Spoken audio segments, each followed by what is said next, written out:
राधे राधे दोस्तों, कैसे हैं आप सब। दोस्तों, हमारे YouTube चैनल पर आपका स्वागत है।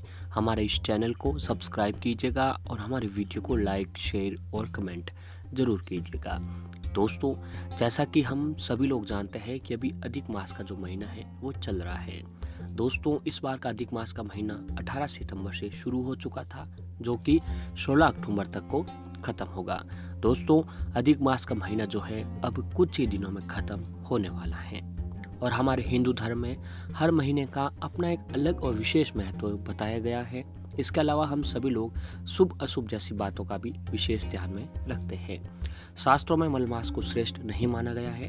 दोस्तों, ये तो हम सभी देखते हैं कि जब तक मलमास चलता है कोई भी शुभ काम की शुरुआत नहीं की जाती है।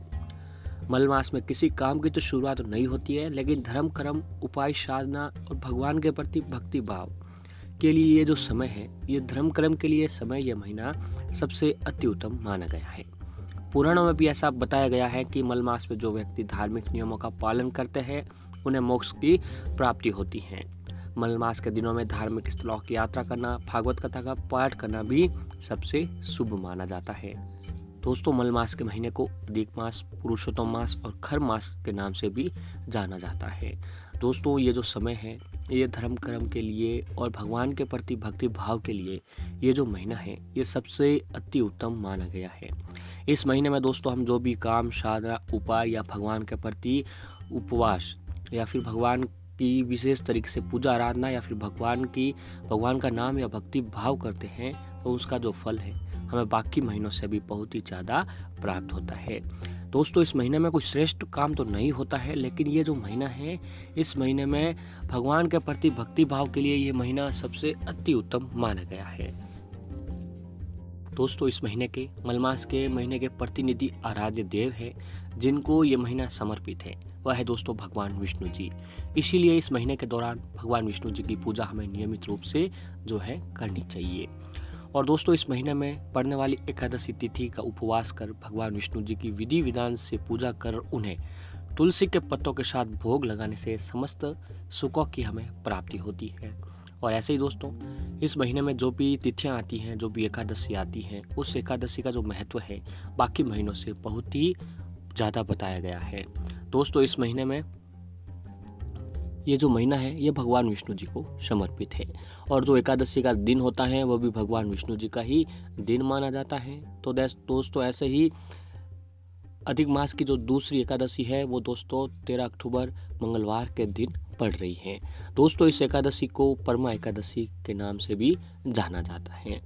दोस्तों, अगर इस एकादशी के दिन अगर आप भगवान विष्णु जी की कृपा पाना चाहते हैं, अगर आप चाहते हैं कि आपके ऊपर भगवान विष्णु, माता लक्ष्मी जी की कृपा बनी रहे, तो आपको इस दिन भगवान विष्णु जी के प्रति, माता लक्ष्मी जी के समक्ष व्रत अवश्य ही रखना चाहिए और पूरे दिन विधि विधान से पूजा आराधना आपको जो है अवश्य ही करनी चाहिए।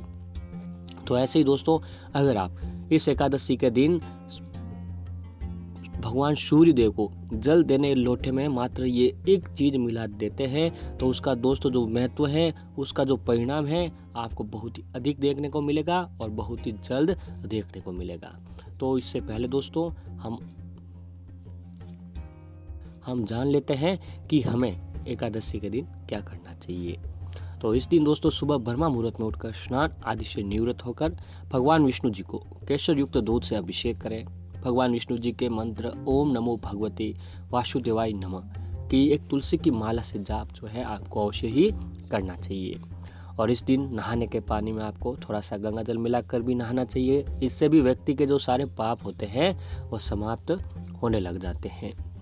और आपको इस दिन 1 रुपये का दान भी, अगर इस महीने में और इस दिन एकादशी के दिन अगर आप 1 रुपये का भी दान करते हैं तो उसका आपको 100 गुना फल जो है प्राप्त मिलता है। तो ऐसे ही दोस्तों, आपको एकादशी के दिन मलमास के सूर्य के नामों का स्मरण करने से शुभ फल प्राप्त होता है। कहा जाता है कि मलमास में सूर्य की पूजा जरूर करनी चाहिए। इस महीने में सूर्य को अर्घ्य देकर इनके 12 नाम जरूर पढ़ना चाहिए। इससे मनसा वरदान प्राप्त होता है और हर तरह के कार्यों को आपको शुभ फल प्राप्त होते हैं। तो दोस्तों, भगवान सूर्य देव के जो 12 नाम हैं वह है ओम सूर्याय नमः, ओम हिरण्यगर्भाय नमः, ओम मारीचाय नमः, ओम सावित्रे नमः, ओम भान्वे नमः, ओम खगहे नमः, ओम पुष्णे नमः, ओम भास्कराय नमः, ओम आदित्याय नमः, ओम मित्राय नमः, ओम आकार्याय नमः, ओम रवहे नमः।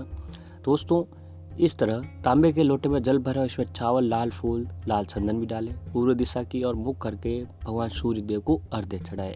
इस दौरान सूर्य देव के मंत्र ओम सूर्याय नमः मंत्र का जाप करें। ऐसा करने से घर परिवार और समाज में मान सम्मान मिलता है और भाग्योदय में आ रही जो बाधाएं होती हैं वह दूर होने लगती हैं। दोस्तों जो व्यक्ति सूर्योदय से पहले उठता है वह सदैव सुखी और निरोग रहता है।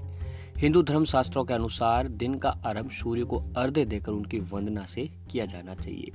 जब श्री विष्णु भगवान धरती पर श्री राम के रूप में अवतरित हुए तो वो भी अपने दिन का आरंभ सूर्य नारायण की पूजा के दौरान करते थे। मान्यता है कि इनकी कृपा दृष्टि से रोग और शोक नष्ट हो जाते हैं। सूर्य देव को दोस्तों प्रत्यक्ष देवता यानी भगवान सूर्य देव को जो है हम मूर्त रूप में देख सकते हैं, अर्थात हर कोई इनके साक्षात दर्शन कर सकता है। सूर्य की शक्तियों का मुख्य स्रोत जो है दोस्तों उनकी प्रत्युषा और उषा है। सूर्य को दोस्तों ज्योतिष में आत्मा का कारक माना जाता है। ऊर्जा और पॉजिटिव देने के लिए सूर्य की जो पूजा है हमें अवश्य ही करनी चाहिए।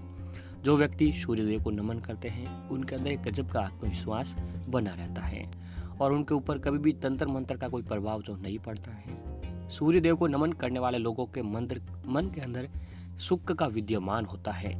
दोस्तों अब हम सूर्य देव को देवता मान रहे हैं तो इनकी पूजा करने के भी कुछ विधान होते हैं और सूर्य देव को जल अर्पित करने का भी एक विशेष विधान बताया गया है। दोस्तों शास्त्रों में सूर्य देव को जल देने का सबसे उत्तम समय माना गया है।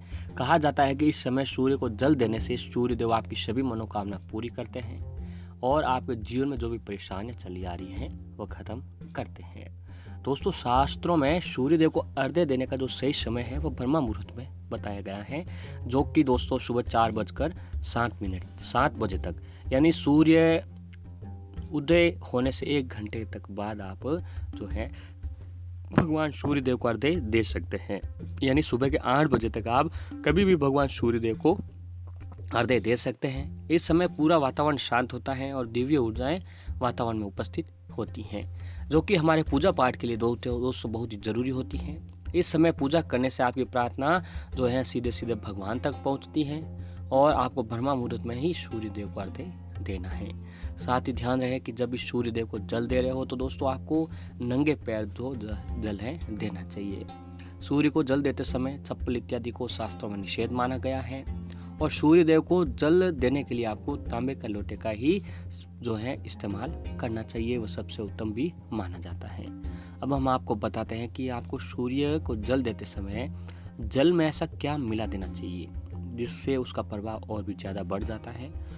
तो दोस्तों आपको तांबे के लोटे में थोड़ा सा पानी लीजिए, पानी में जल, अक्षत, रौली, फूल और थोड़ा सा गंगा जल भी मिला लीजिए और हो सके तो दोस्तों आपको उस पानी में थोड़ा सा यमुना नदी का जो है जल भी आपको उस लोटे में डाल देना चाहिए। सूर्य को अर्घ्य देने वाले लोटे में आपको थोड़ा सा यमुना नदी का भी पानी डाल देना चाहिए, क्योंकि यमुना जो है सूर्य देव की पुत्री है और यमराज की बहन है।